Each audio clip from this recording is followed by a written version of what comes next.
ನನ್ನ ಕಾವು ಅಂತ ಕಾವ್ಯ ಹಿಂದೆ ಇತ್ತ, ನೀನು ನಂಗೆ ಇಷ್ಟ ಅಂತ ರಘುಮೈನೆ ಹೇಳ್ಬಿತ್ತ.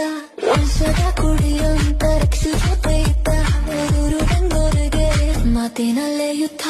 ರಘು ಕಾವ್ಯ ರಕ್ಷಿತ ದೂರ